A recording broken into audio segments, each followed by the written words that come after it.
Welcome to We Don't Color on the Dog. I'm Rick Outzen. We've got with us Mayor D.C. Reeves. Mayor, thank you for coming on. Yeah, glad to be back. Thanks for having me. Good to do it. A lot is going on in the city right now. It's not slowing down, and I think that's the nature of your administration as well as all the great things going in the city. Two things came up at the press conference that I'd like to round on. One is American Magic. You had a long conversation with them earlier this week. Talk a little bit about that. There's some concern about America, that they're not going to compete in America's Cup, and what does that mean for us as a city? So tell us about that conversation. Yeah, no, it was a great conversation. Met with Doug DeVos, the principal, the owner of the organization, as well as Mike Kaiser, the CEO, and Tyson Lamont, the COO. So met for almost 3 hours on Monday. And again, we have. I want to be clear. We are in lockstep communication with them at all times. This is not a meeting out of the blue or something where we needed to get briefed as much as it was really. I want the citizens to know it was them flying down from Michigan to really reaffirm their commitment in person to person. They'd already done that many times, but that there was full clarity. And I think for a citizen out there, the simplest way to decouple the notion that this organization or this building or this investment is completely relying upon participation in the America's Cup is to really understand what I believe as the two key benefits of this project. Benefit number one is jobs, and that's why Triumph funded it. Triumph did not fund it because they're competing in the America's Cup. They funded it because they promised to create a certain number of jobs on our port. Not only is that going well, that's going better than we thought when we signed this contract to begin with. So, I mean, the trajectory on the economic development side of this project is better than we could have ever hoped. From the local standpoint that I mentioned in the press conference, that they've already hired full-time Pensacola State and UWF graduate students. They're on port as we sit here in this interview, several of them working with the team.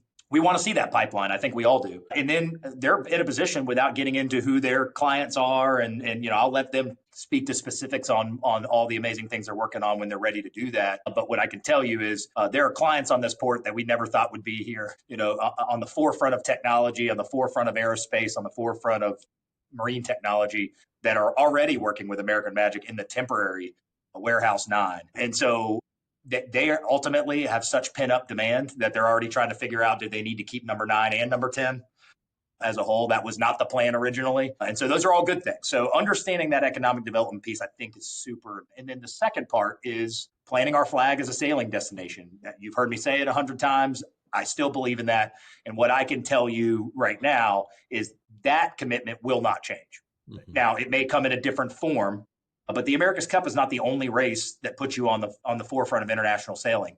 There are leagues out there. There are major international regattas out there. There are cities that thrive on just hosting those. So they were able to give me some additional detail. I would expect you'll be hearing about what those alternative plans are in a matter of weeks, not months. So, our citizens should be hearing that there is still full 100% commitment to being the leading sailing destination and sailing technology city in the United States. And so I feel, all in all, Rick, I feel really good about where we are. I feel better today about where we are than I did, not because I didn't, but just because I know more about where these things are going. And so again, we'll hear a lot of those details in the next couple months or so, but very, very excited where this project's going.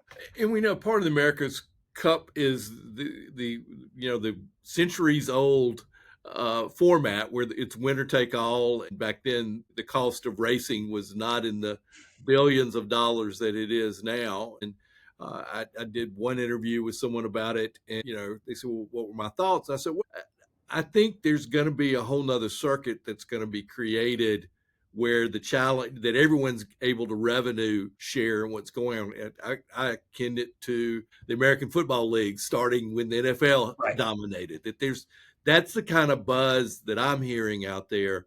And we'll be, again, we're going to have the best facility in the world as far as development, training, manufacturing. So we should still stay on top of this. Well, and I think someone just shared an interesting article with me this morning about, remember, they had announced that Notre Swan, who's a high-end boat builder, is going to make their North American headquarters here. They've already announced that. And there was an article, kind of a deep dive of that market and who's buying those boats and all of that. And they really talk about the idea that the opportunities to build boats stateside aren't growing, they're diminishing. So what's great about where Magic is positioned on the manufacturing side is as the market gets smaller, they are on an upward trajectory to take a lot of that business. And that doesn't come from American Magic. That comes from the boat builders and the yacht builders and everything else. And so again, I think they're positioned really well. I think they could take on as much manufacturing work as the building will allow them to. And so again, from a job standpoint and from an international sailing standpoint, what I can share is, Doug, the principal, who is involved worldwide in sailing, is saying we're really on the map here in Pensacola. People are hearing about us in sailing, are interested in us. And again, I think as news comes out in these next couple of months, you'll understand why I'm saying that. And that just leads into the next bit of news that you gave this week at the press conference was about, you got the job report from ST Engineering, TMAE, whatever we're going to call them, because they're all related. It's there are 638 jobs. The wages are average wage is higher than it's been. We're getting another hangar coming up. That building's going up quick. We're on the cusp of the MRO business now. Yeah, exactly. And again, that really is the quarterly report that came in. I was obviously sent that earlier this week. Really, the only reason I brought it up was because I'd received a question about it, right, and certainly wanted to be forthcoming with everything that I knew. But in terms of intricate details of all that, that's ST's news to share. But I will tell you, at the end of the day, they're meeting or exceeding job requirements, and they're, under the numbers that they're reporting to us, are certainly staying competitive in the market. And that was one of my requests when we had some issues last year, was to say, hey, look, it's one thing to say you're creating jobs, but if you're only creating stepping stone jobs or ones that our citizens don't want to take because, like businesses, we're paying more, then that becomes an issue.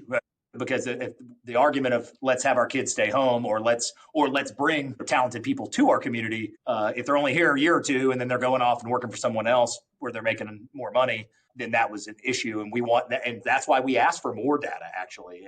And we do have more than that was just our normal quarterly report. Right. But at the end of the day, we can nitpick number of contractors versus not. At the end of the day, they had a job requirement that they're exceeding, and they're at $87,000 average salary. And if you're going to compare that to other jobs in the city of Pensacola, I don't know what the up-to-date number is of that median income, but I think is a pretty good spot, to be in right now in terms of what those wages are that people are making when they live in the city of Pensacola. Well, and you just look at, you can drive up 12th Avenue and just see the third hangar is right there, and it's moving really quickly. We'll have that open soon.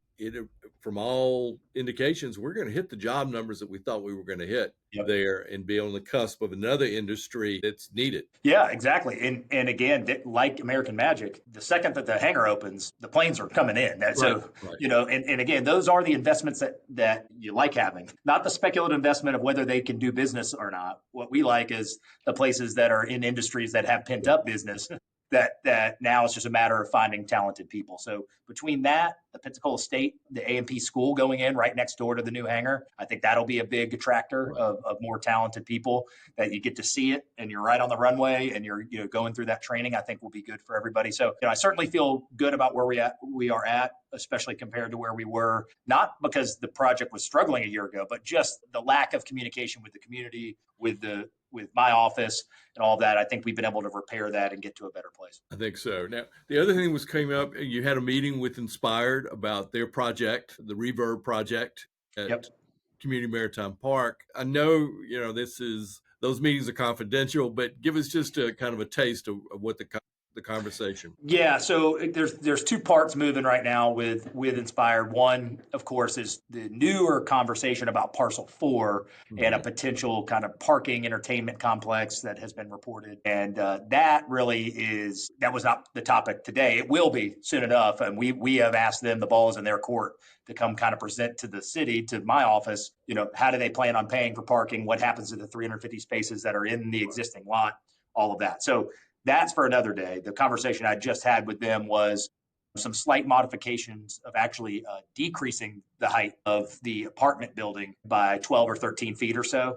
but no loss to number of units, no loss to number of hotel rooms. So same exact size project, but actually being about 12 or 13 feet shorter than was proposed. And then also actually adding some glazing, some windows on the northern side. There were some comments from ARB, I believe, that said, hey, there's windows on the water side, but maybe it's too much blank wall on the north side, and that they had made those accommodations. So the two notable things that they will be going back to ARB for, I believe, are generally as close to consensus items as you could have, a little bit shorter without losing any of the real estate or the taxable value, as well as adding some extra aesthetic to the north side. But it's still moving forward. It is. Yeah, foundation permits are pulled. They continue to be on, following the timeline of getting the project going. I know that they are in full conversations with a national, world-renowned hospitality group to potentially run their facilities. I know they're looking at increased conference space on the higher side. So they're starting to get into those conversations, which we'll see where they end up, but that's a pretty good indicator. You're having those conversations. You're not hesitant about the trajectory of the project, right. At this point. Sure. Well, Mayor, thank you so much for coming on. Next time we get together, we'll talk about the child care thing, but I've tried to keep it about 12 minutes. We did it. So, all right. Well, hey, thanks so much for having me, man. I appreciate it. We'll do it again.